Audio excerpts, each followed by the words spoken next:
Então, nessa ação penal 502, 365, 32, depoimento do senhor Pedro da Silva Correia de Oliveira Andrade Neto. Senhor Pedro, você vai fazer a contradita, doutor? Isso, excelência, boa tarde a todos. Pela defesa de Luiz Inácio Lula da Silva, eu tenho duas questões de ordem. Primeira, a impossibilidade de ser coletado o depoimento hoje do senhor Pedro Correia, porque não consta nos autos o acordo de colaboração que ele firmou com a Procuradoria-Geral da República. Nós fizemos o pedido à Vossa Excelência para que viesse aos autos, fosse oficiado à Procuradoria-Geral da República, mas foi indeferido o pedido no evento 96. Posteriormente, o doutor Ataíde, aqui presente, inclusive, carreou os autos, um ofício encaminhado no dia 6 de fevereiro de 2018 à Procuradoria-Geral da República, pedindo acesso a esse material, mas não houve retorno até o momento. De forma que a defesa não tem conhecimento do acordo de colaboração firmado pelo senhor Pedro Correia, não sabe dos termos desse acordo, das condições, o que é necessário e fundamental, até porque é uma situação peculiar em que a testemunha já teve um acordo de colaboração rejeitado pelo saudoso ministro Teori Zavascki. Então é fundamental conhecer os termos desse acordo para... Certo. E a outra questão, qual que é? A segunda questão seria, na verdade, não só a contradita, mas a impossibilidade do senhor Pedro Correia ser ouvido como testemunha diante da situação peculiar. Além de já ter sido condenado no caso do Mensalão, ele teve um mandato parlamentar cassado em março de 2006 por quebra de decoro e também foi condenado por esse juízo. Então, a prevalecer, inclusive, critérios adotados por este juízo em relação a outras testemunhas que deixaram de ser ouvidas por estarem supostamente relacionadas à prática de crime, eu pediria o indeferimento do depoimento do senhor Pedro Correia com a máxima vênia. O Ministério Público já recebeu esse acordo? Não? Excelência, o Ministério Público já diligenciou... Pela ordem, Excelência. Só um pouquinho. O Ministério Público fez todas as diligências Pela ordem, necessárias. Excelência. Só um pouquinho, doutor, só um pouquinho. O Ministério Público fez todas as diligências necessárias para obter o acordo, até agora não chegou, Excelência. De toda forma, Excelência, trata-se de simples empréstimo de prova já colhida. Não há novidade para nenhuma das partes aqui presentes sobre o teor do depoimento.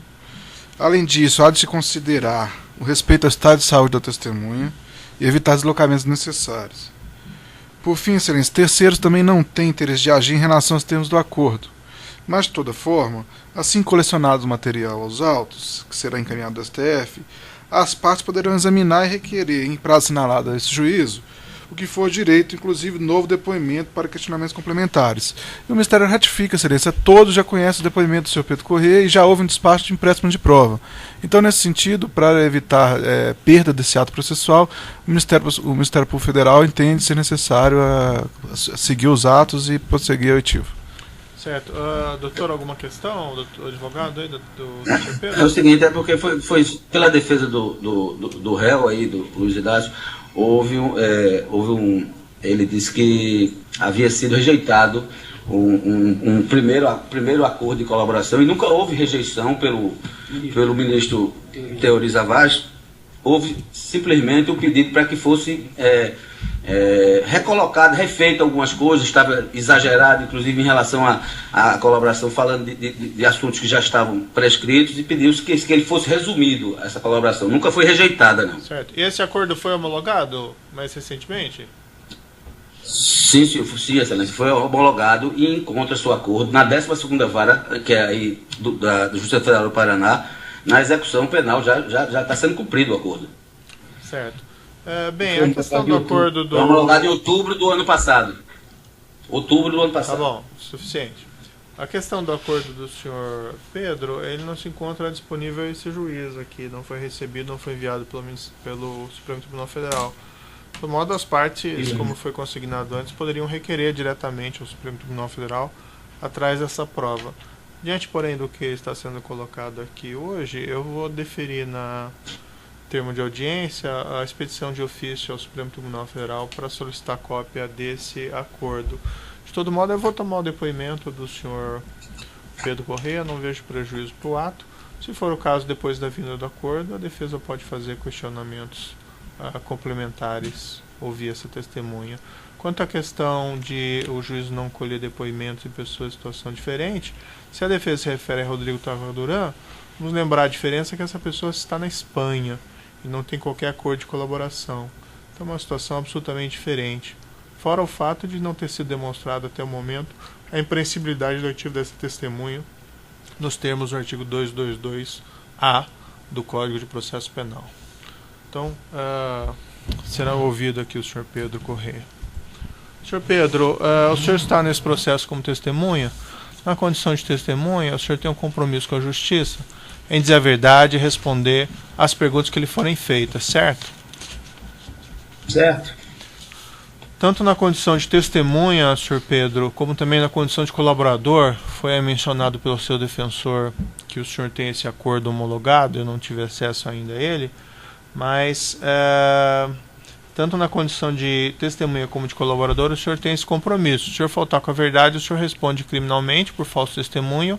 Além disso, o senhor perde seu acordo, considerando que é uma condição geral desses acordos que a pessoa diga apenas a verdade aqui perante a Justiça. Certo?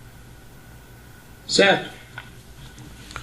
Senhor Pedro, restou decidido pelo juízo que os depoimentos que o senhor prestou anteriormente em ações penais conexas, e aqui eu me refiro a 2 ações penais conexas que o senhor prestou depoimento e que tinham entre os acusados o senhor ex-presidente Luiz Inácio Lula da Silva, o juízo decidiu que esses depoimentos seriam aproveitados.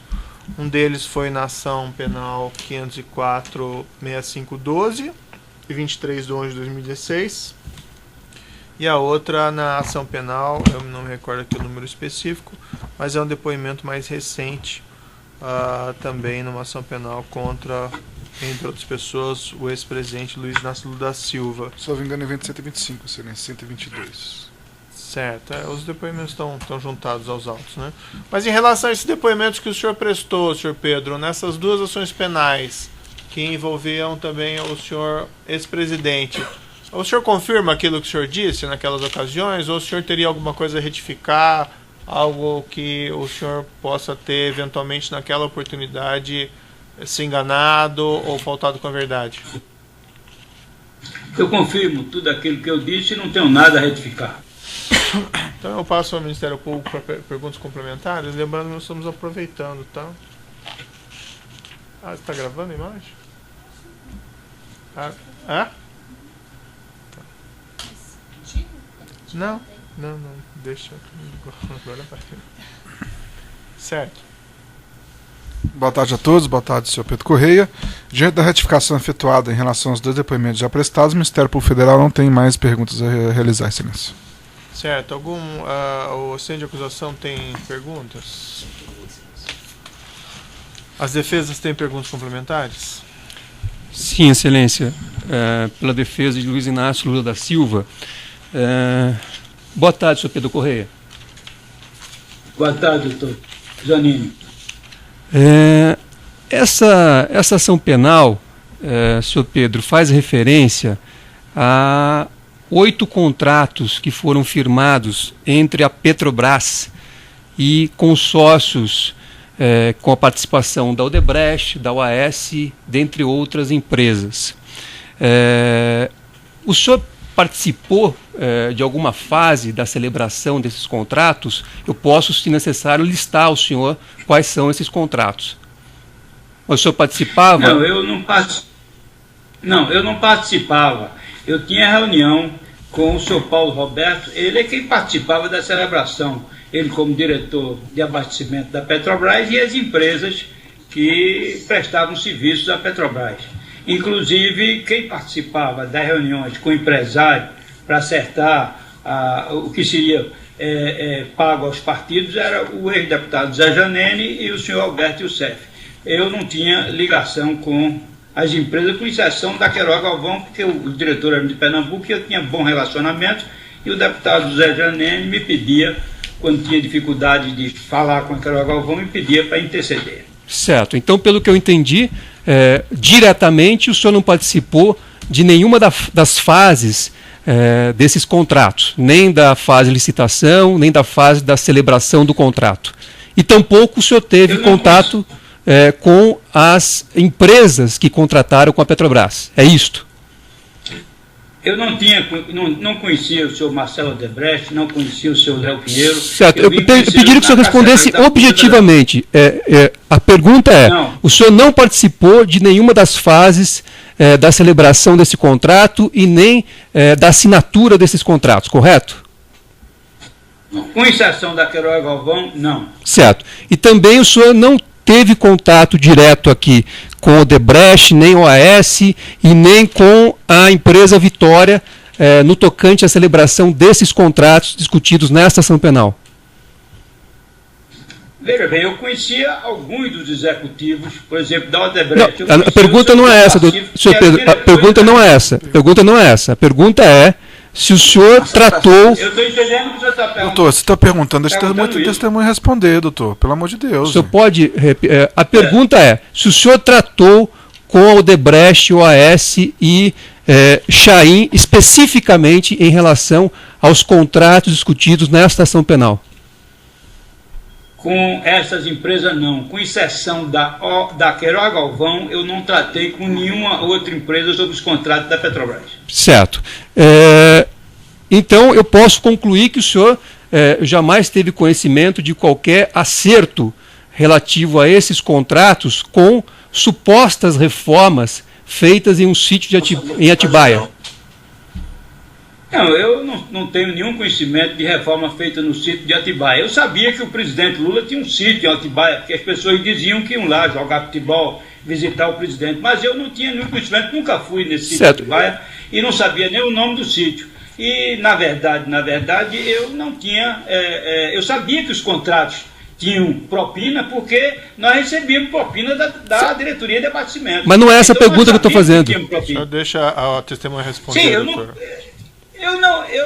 não estive no sítio Atibaia, eu não sabia que o sítio Atibaia, eu conheço o fato de uma maneira geral. Conheço o fato de que o presidente tinha um sítio no interior de São Paulo, não sabia em que município era, mas que tinha um sítio e que recebia os amigos no fim de semana para jogar futebol, essas coisas. Pronto, não sei mais nada além disso. Certo, o senhor só sabia que. O senhor só ouviu falar. O senhor ouviu falar só que o ex-presidente tinha um sítio, é só isso? É verdade. Certo, tá certo. Só isso. Tá certo. Eram essas as perguntas, excelência. Sem mais perguntas. Outros defensores sem indagações? O juiz não tem questões a serem colocadas, os depoimentos foram aproveitados. Então eu vou declarar encerrado o depoimento do senhor Pedro Correia. Pode interromper a gravação.